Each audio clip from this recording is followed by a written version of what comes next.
नमस्कार, जनता टीवी देख रहे हैं आप। मैं हूं आपके साथ अमन त्रिपाठी। बुलेटिन में बात होगी कुछ अहम खबरों की। प्रधानमंत्री जी की ओर से स्वामित्व योजना के अंतर्गत घरौनियों के डिजिटल वितरण के लिए एक कार्यक्रम का आयोजन किया गया, जहां मुख्यमंत्री योगी आदित्यनाथ ने शिरकत कर लोगों को घरौनी कार्ड वितरित किए।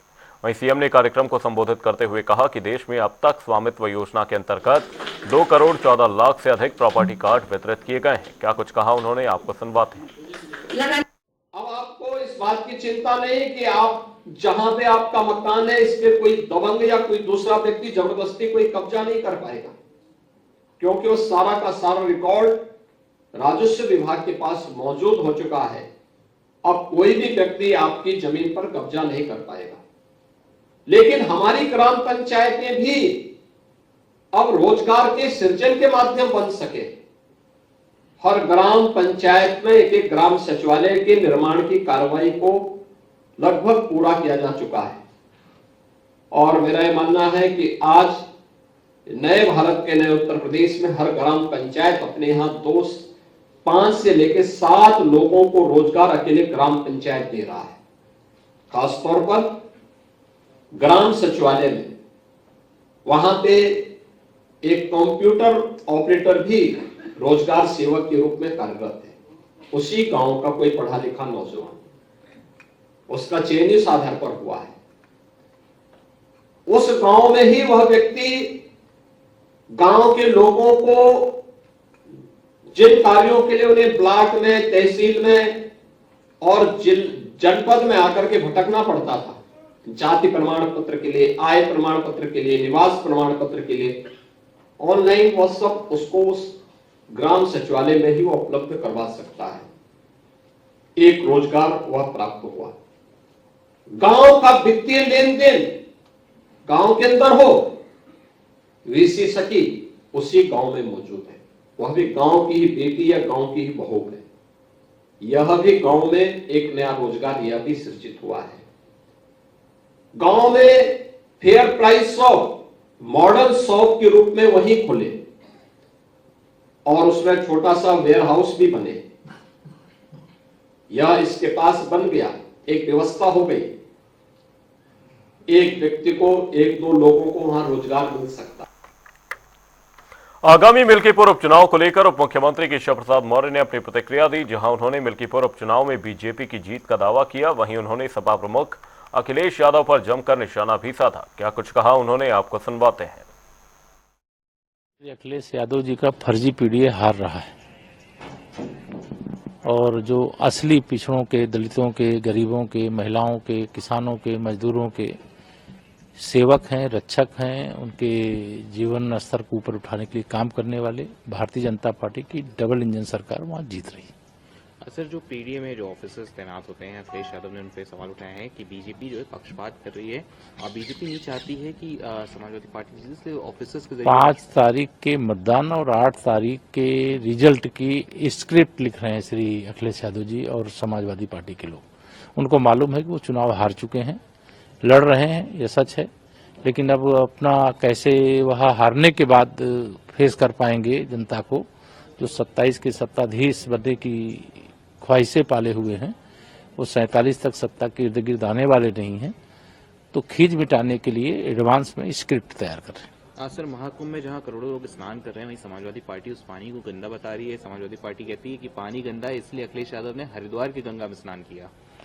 देखिए, गंगा जी हरिद्वार में भी हैं, गंगा जी प्रयाग में भी हैं, गंगा जी गंगा सागर में भी हैं। अब श्री अखिलेश यादव जी को अगर कोई मानसिक दोष है, दृष्टि दोष है, तो मैं गंगा मैया से प्रार्थना करूंगा यह दोष उनका दूर कर दें। सर, दिल्ली विधानसभा चुनाव के लिए भाजपा ने जो अपना घोषणा पत्र जारी किया है, सर उसको कैसे देखते हैं? नहीं, भारतीय जनता पार्टी का जो संकल्प पत्र है और हम लोगों का जो भी संकल्प पत्र होता है वह 100% लागू होता है। और भाजपा का संकल्प पत्र, चाहे वहाँ आम आदमी पार्टी हो, चाहे कांग्रेस पार्टी हो, सब पर भारी है और जनहित को ध्यान में रख करके, दिल्ली के विकास को ध्यान में रख करके, दिल्ली के गरीबों के उत्थान को ध्यान में रख करके, दिल्ली वासियों के उज्जवल भविष्य को ध्यान में रख करके हमारे राष्ट्रीय अध्यक्ष जी ने जो संकल्प पत्र दिल्ली विधानसभा चुनाव के लिए जारी किया है वह स्वागत योग्य है और इसके कारण से दिल्ली में एक नई लहर पैदा हुई है जैसे महाराष्ट्र की आपने लहर देखा, हरियाणा की लहर देखा, इसके पहले मध्य प्रदेश, राजस्थान, छत्तीसगढ़ में देखा। उससे भी तेज तूफान इस समय दिल्ली में भाजपा के कमल के पक्ष में चल रहा है। मोदी लहर चल रही है जबरदस्त तरीके से। गाजीपुर में स्वामित्व योजना कार्यक्रम का आयोजन किया गया, जहां कार्यक्रम में पंचायती राज मंत्री ओम प्रकाश राजभर ने शिरकत की, जहां उन्होंने इस योजना की सराहना करते हुए कहा कि पीएम मोदी के इस योजना से गरीबों को काफी फायदा मिलेगा। प्रधानमंत्री जी ने एक स्वामित्व योजना लॉन्च किया है और उस योजना के तहत जो जैसे खेत का नंबर है कृषि, उसी तरह आबादी में बसने वालों की संख्या हजारों की है और 1 या 2 नंबर है, तो उसमें विवाद ज्यादा होते थे। तो सरकार की मंशा है कि जो जहां बसा है, जितना एरिया है, उसको जो है उसके नाम से दर्ज करके उनको घरौनी दे दिया जाए। और उसमें कुछ चीजें और निहित हैं कि उस घरौनी से बैंकों से लोन लेने में तमाम कागज जमा करने नहीं है। उससे लोन लेकर के विकास के लिए वो दुकान खोले, रोजगार करना जो भी चाहे वो करे। इसके लिए सरकार की मंशा है कि जो आबादी में छोटी छोटी चीजों को लेकर लोग झगड़े करते थे, तो मामला न्यायालय में जाकर के लड़ते थे गरीब, तो उससे निजात दिलाने का प्रयास हो रहा है। इससे कौन लाभान्वित हो? देखिए, वो कमजोर लोग, वंचित शोषित लोग, जिनका कोई सहारा नहीं, जो बेसहारा है, असहाय है, ऐसे लोगों का बड़े पैमाने पर लाभ होगा। प्रयागराज में महाकुंभ में करोड़ों श्रद्धालु आस्था की डुबकी लगा रहे हैं। रक्षा मंत्री राजनाथ सिंह ने भी संगम में पवित्र स्नान किया। वैदिक मंत्रोच्चार के बीच उन्होंने गंगा में डुबकी लगाई और सूर्य को अर्घ्य दिया। इसके साथ ही उन्होंने गंगा आरती भी की। संगम स्नान के बाद राजनाथ सिंह ने कहा कि मैं इसे अपना सौभाग्य मानता हूं कि परमात्मा ने मुझे यह अवसर प्रदान किया। भारतीयता, सांस्कृतिक और सनातन धर्म की आध्यात्मिक अनुभूति का यह पर्व है, जो प्राचीन वैदिक खगोलीय घटना पर आधारित है। यह गंगा, यमुना और सरस्वती के साथ सनातन धर्म की आध्यात्मिकता, वैज्ञानिकता और साथ ही साथ सामाजिक समरसता का भी संगम है। ये 3 तस्वीरें गंगा में नौकायान, और इस दौरान राजनाथ सिंह पूजा और आरती करते हुए नजर आए। साथ ही उन्होंने संगम में डुबकी भी लगाई। प्रयागराज में आकर संगम में स्नान करके मैं स्वयं को बहुत ही कृतार्थ महसूस कर रहा हूं और मैं मानता हूं कि यह सनातन धर्म का एक महाकुंभ है और भारत का यह पर्व है। यह भारतीयता का भी यह पर्व है और आध्यात्मिक और सांस्कृतिक एक यह पर्व है। यह हमारा संगम का यहाँ पर आयोजन, और मैं मानता हूँ किसी पंथ, संप्रदाय अथवा मजहब के साथ जोड़कर इसको नहीं देखना चाहिए। यह हमारी सनातन संस्कृति का ही यह परिणाम है कि इतना बड़ा आयोजन इस स्थान पर हो रहा है और भारत से ही नहीं बल्कि दुनिया के कोने कोने से लोग यहाँ पर संगम में डुबकी लगाने के लिए आते हैं। श्रद्धालु तो अपने श्रद्धावश यहाँ पर प्रयागराज संगम में डुबकी लगाने के लिए आए हुए हैं। मैं मानता हूँ कि सभी धन्य हुए और भारत को यदि समझना है तो कोई आकर इस महाकुंभ को देखे। भारतीयता को समझना है तो आकर महाकुंभ को देखे। भारत की सामाजिक समरसता को देखना है तो आकर इस महाकुंभ को देखे। भारत की आध्यात्मिक और सांस्कृतिक जो परंपरा है उसे यदि देखना है तो यहाँ आकर देखे। आध्यात्मिक और सांस्कृतिक उत्सव भारत का यदि देखना है तो कोई प्रयागराज में आकर देखे। महाकुंभ 2025 में जहां लाखों की संख्या में साधु संत कुंभ नगरी पहुंचकर शिविर में पहुंच रहे हैं, तो वहीं आज महाकुंभ में 5000 नागा साधु बन रहे हैं। इसी को लेकर हमारे संवाददाता ने एक रिपोर्ट तैयार की है, देखिए। यहाँ नागा सन्यासी बनाने की प्रक्रिया होगी। आज 1100 से ज्यादा सन्यासी बनाए जा रहे हैं और हम बात करेंगे। ये बताइए आज किस तरह से नागा सन्यासी बनाए जा रहे हैं, क्या कुछ खास है, किस तरह से बनाए आज नागा सन्यासी बनाए जा रहे, क्या प्रक्रिया होगी? यहाँ पर हमारे अभी जूना अखाड़े के प्राचीन विधि विधान परंपरा से नागा सन्यासी बनाया जा रहा है। आज यहाँ पर इनका क्या विजय हवन होगा।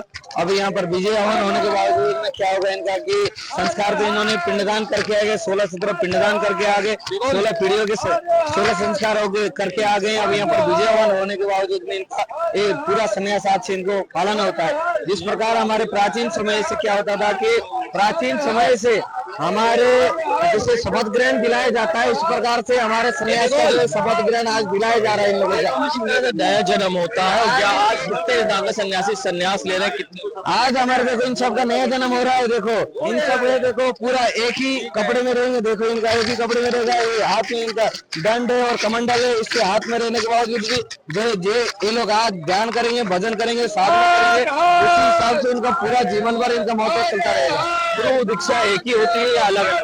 सबके गुरु दीक्षा एक ही होगी। हमारे आचार्य महामंडलेश्वर जी स्वामी अवधेशानंद गिरी जी महाराज आएंगे, रात को बीजे आह्वान करवाने के बाद सबको गुरु मंत्र दिया जाएगा। क्या क्या इसमें होता है, किस तरह से आज प्रक्रिया की शुरुआत, किस तरह से स्नान किया, किस तरह से इनका देखो सुबह तो यहाँ से लेके जाए गंगा की तट पे, वहाँ पर पिंडदान वगैरह वहाँ पर लेके जाता है, वहाँ पर पिंडदान कराया जाएगा, 16-17 पिंडदान कराया जाता है। अपने माता के, पिता के, भाई बहन सबके नाम से हमारे पूरे परिवार में, खानदान में कोई भी नहीं जीवित नहीं है। और मेरा खुद, मैं भी मर चुका हूँ, अपना खुद का पिंडदान करने के बाद में सब चाहते हैं इनका नया जन्म होता है। हम कन्हैयागिरी नागावाला राजस्थान। देखिए कन्हैया बाबा थे, नागा बाबा थे राजस्थान के, जिन्होंने बताया कि किस तरह से पिंडदान होता है, किस तरह की प्रक्रिया होती है और किस तरह से यहाँ नागा सन्यासी आज बनाए जा रहे हैं। और करीब हजारों की तादाद में आज अपना पिंडदान करके लोग नागा सन्यासी बने हैं और पूजा अर्चना कर रहे हैं। और ये हम आपको दृश्य दिखा रहे हैं अखाड़े का, जहाँ पे विधि विधान से पूजा अर्चना करने के बाद नागा सन्यासी बनाए जा रहे हैं। इन जनपद से वीडियो जर्नलिस्ट शाहरुख कुशवाहा के संग सैयद मोहम्मद आमिर, प्रयागराज। प्रयागराज में विश्व का सबसे बड़ा जन समागम महाकुंभ लोगों को अपनी ओर आकर्षित कर रहा है। देश दुनिया से बड़ी संख्या में लोग त्रिवेणी संगम पहुंच रहे हैं और महाकुंभ के साक्षी बन रहे हैं। खासतौर से विदेशी पर्यटक इस ओर आकर्षित हो रहे हैं और भारतीय संस्कृति की झलक महाकुंभ में देख रहे हैं। ये रिपोर्ट देखिए। कड़ाके की ठंड भी उत्तर प्रदेश के प्रयागराज में चल रहे महाकुंभ मेले में त्रिवेणी संगम पर डुबकी लगाने से श्रद्धालुओं को नहीं रोक पा रही। प्रयागराज में गंगा, यमुना और पौराणिक सरस्वती नदियों का संगम माना जाता है। हर 12 साल में होने वाले महाकुंभ का हिस्सा बनने पर कई श्रद्धालुओं ने संतोष जताया। जी, हम स्नान करने आए हैं, हिंदू धर्म के इतने बड़े महापर्व पर स्नान करने आए हैं, आस्था की डुबकी लगाने आए हैं। ये हमारा सौभाग्य है, बहुत बहुत सौभाग्यशाली हैं हम कि हमें इस पर्व पर स्नान करने का अवसर प्राप्त हुआ। यहाँ पे कैसे एहसास हो रहा है? क्या यहाँ पर आके हमें बिल्कुल स्वर्ग सा एहसास हो रहा है, हमें बहुत डिवाइन फील आ रहा है। यहाँ पे हम लोग अपने आप को प्राउड फील कर रहे हैं कि हम भारत देश के निवासी हैं। हमने कुंभ के बारे में बहुत सुना हुआ था, तो हम खुद वहाँ आके उस चीज़ को देखना चाहते थे और यहाँ एक्चुअली में आके हमें बहुत अच्छा लग रहा है। ऐसा फील हो रहा है कि हाँ, यहाँ पे आके हमें हर एक चीज़ों से बहुत लगता है कि सीधे हम कनेक्टिविटी बना के रखा हुआ है हमने भगवान के साथ। एकदम पीसफुल, आपका दिमाग एकदम शांत हो जाता है और आप एकदम एक ले में अपने फोकस करवाते हैं माइंड को। तो मुझे काफ़ी अच्छा फील हो रहा है यहाँ पे आके।